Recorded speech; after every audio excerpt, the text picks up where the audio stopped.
पंढरीनाथ कांबळे ह्यांची तिकडं एक खूप कमी शब्दामध्ये तिकडे काय होतं त्याला काय होतं, टोमणा मारायचा प्रकार तिकडं रितेश भाऊनी केलेला आहे. तो टोमणा काय होता तर बिग बॉस मराठीच्या इतिहासात पहिल्यांदाच एक प्रेक्षक एक सामान्य माणूस आम्ही घराच्या आतमध्ये पाठवायचा प्रयत्न केलेला आहे आणि तो सध्या तुमच्या घरामध्ये बसलेला आहे.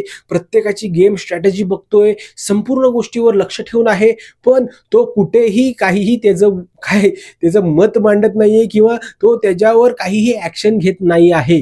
तो व्यक्ती आहे पंढरीनाथ कांबळे असं तिकडे रितेश भाऊ बोलले.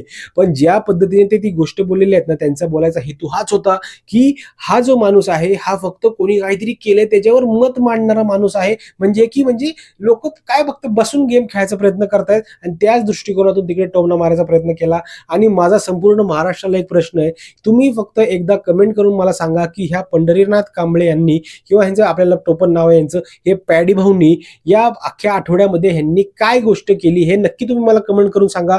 जर तुम्हाला एखादी खूप मोठी गोष्ट सापडली ना तर मी तुमच्या येऊन पाया पडेल, कारण की ह्यांनी या आठवड्यामध्ये काहीही केलेलं नाहीये. आणि त्याच दृष्टिकोनातून रितेश भाऊनी या आपल्या पॅडी भाऊचा तिकडं काय होतं त्याला थोडा समाचार घ्यायचा प्रयत्न केलेला आहे. तो कुठेतरी बरोबर आहे, कारण की हे एक खूप सिनियर व्यक्तिमत्व आहे. म्हणजे खूप सिनियर म्हणजे लईच मोठं नाहीये, पण ज्या प्रकारचे कामं ह्यांनी केलेले आहेत ना, त्यांनी त्यांच्या संपूर्ण भूमिका ज्या आहेत त्या गाजवून टाकलेल्या आहेत. त्यांच्यामुळे खूप सारे नाटकं फेमस होतात. तिकडे उल्लेख देखील केला रितेश भाऊनी की तुमच्यासाठी लोक तिकडे काय होतं त्याला ऑडिटोरियम फुल करतात, तुमचे नाटक बघायला येतात, हाऊसफुल असतात तुमचे नाटकं, पण तुम्ही इथे येऊन काहीच करत नाहीयेत. संपूर्ण महाराष्ट्राची तुमच्याकडनं अपेक्षा आहे आणि तुम्ही तिथे जाऊन फक्त बसताय. आणि जो लुक ते देत होते रितेश भाऊला ते देखील मला खूप चुकीचं वाटलं. अरे ह्या माणूस खूपच असा शांत चित्तेने आपला गेम खेळायचा प्रयत्न करतोय आणि सगळ्यांना फक्त सांगतोय भाऊ हा असा करतोय, तो असा करतोय, शेवटी असा करतोय, या संपूर्ण गोष्टी करायचा प्रयत्न करतात. ते स्वतःचं मत कुठेही ठामपणे मांडताना मला पण देखील दिसलेले नाहीयेत.